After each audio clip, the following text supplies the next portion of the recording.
Uppal division ఒకప్పుడు నగర శివారు ప్రాంతం. మూసీ నది ఒడ్డున వ్యవసాయం, పశుపోషణ, పాల ఉత్పత్తులకు పేరొందిన ఉప్పల్ ఇప్పుడు హైదరాబాద్లో కీలక ప్రాంతంగా ఎదిగింది.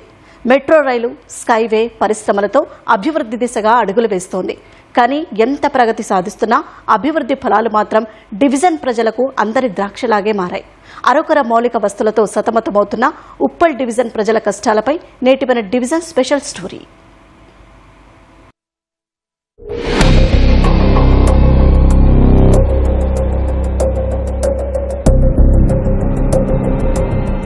ఉప్పల్ ఈ పేరు చెప్పగానే నత్తనడకన సాగుతున్న ఉప్పల్ ఎలివేటెడ్ కారిడార్ పనులే గుర్తొస్తాయి. అమ్మో, అటువైపు వెళితే అంతే, త్వరగా తిరిగొస్తామా అనడం మాత్రం ఖాయం. ఎందుకంటే నిర్మాణ పనులు, ట్రాఫిక్ రద్దీ, దుమ్ము ధూళితో ఉప్పల్ డివిజన్ ప్రజలు ఏళ్లుగా సహవాసం చేస్తున్నారు.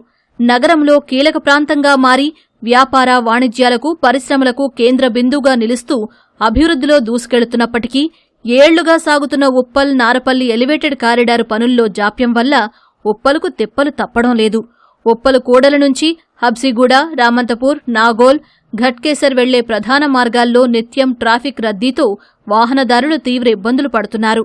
మరోవైపు ప్రధాన రహదారులపై మురుగునీరు ప్రవహిస్తోంది. చిన్నపాటి వర్షం కురిసినా రోడ్లు గుంతలమయంగా మారి చెరువును తలపిస్తున్నాయని స్థానికులు ఆవేదన వ్యక్తం చేస్తున్నారు. ఇక్కడ డిమార్ట్ పక్కన ర్యాంప్ రోడ్ ఏదైతే ఉందో అదైతే చాలా అస్తవ్యస్తంగా ఉంది.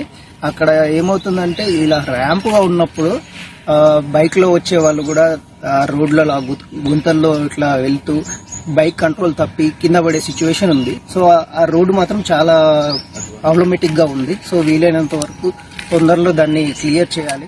హెచ్ఎండిఏ పరిధిలో అభివృద్ధి చేసిన లేఅవుట్లలో వందలాది ఇళ్లు, బహుళ అంతస్తుల భవనాలు నిర్మించారు. వేలాది మంది నివసిస్తున్న చాలా ప్రాంతాల్లో సరైన డ్రైనేజీ వ్యవస్థ, రహదారులు, మురుగునీటి నిర్వహణ లేక ప్రజలు ఇబ్బందులు పడుతున్నారు. రాత్రి వేళల్లో పోకిరీల సంచారం, గంజాయి గ్యాంగుల బెడద పెరిగిందని స్థానికులు ఆరోపిస్తున్నారు. ఈ కారణంగా రాత్రివేళ బయటకు రావాలంటేనే భయపడుతున్నామని స్థానికులు చెబుతున్నారు. మొత్తం 754 ఎకరాల లేఅవుట్ ఇది. ఇందులో డివైడ్ చేసి 420 ఎకరాలు దాదాపు లేఅవుట్ కింద చేసి మాకు రైతులకు ఇవ్వడం జరిగింది. మమ్మల్ని అసలు పట్టించుకోలేదు. ఏదైతే మాకు కమిట్మెంట్ ఇచ్చిండ్రో ఆ కమిట్మెంట్స్ మాకు నెరవేర్చలేదు. దగ్గర ఒక 500 అపార్ట్మెంట్స్ ఉన్నాయి. ఇండిపెండెంట్ హౌస్ దగ్గర 300 ఉన్నాయి. వీళ్ళందరూ కూడా ప్రాపర్ వసతులు లేవు. ఇక్కడ రోడ్లు ప్రాపర్ గా లేవు. స్ట్రీట్ లైట్ ప్రాపర్ గా వెలుగుతలేవు. రాత్రిపూట ఒక మహిళ బయటకు వెళ్ళలేని పరిస్థితి ఉంది. ఎందుకంటే ఇక్కడ డ్రగ్స్ గానీ, గంజా గానీ ఇక్కడ అడ్డైపోయింది. పోలీసుల పర్యవేక్షణ కూడా అంతంత మాత్రమే ఉంది. మరోవైపు పరిశ్రమల వ్యర్థాలను రోడ్డు పక్కనే కుప్పలుగా పోస్తున్నారని, దానివల్ల తీవ్ర అనారోగ్యానికి గురవుతున్నామని స్థానికులు ఆరోపిస్తున్నారు.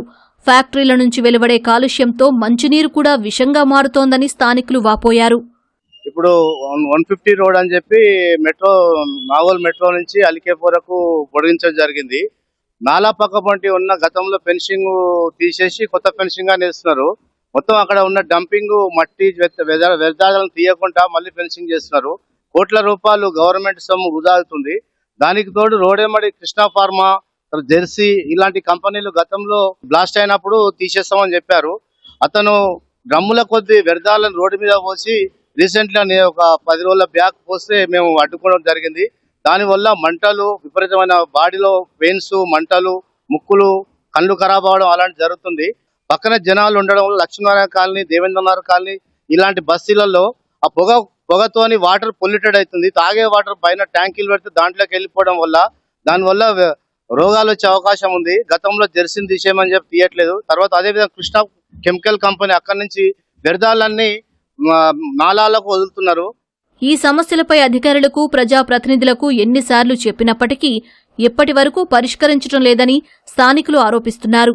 ఇప్పటికైనా రోడ్లు, డ్రైనేజీ, ట్రాఫిక్ సమస్యలకు శాశ్వత పరిష్కారం చూపాలని విజ్ఞప్తి చేస్తున్నారు.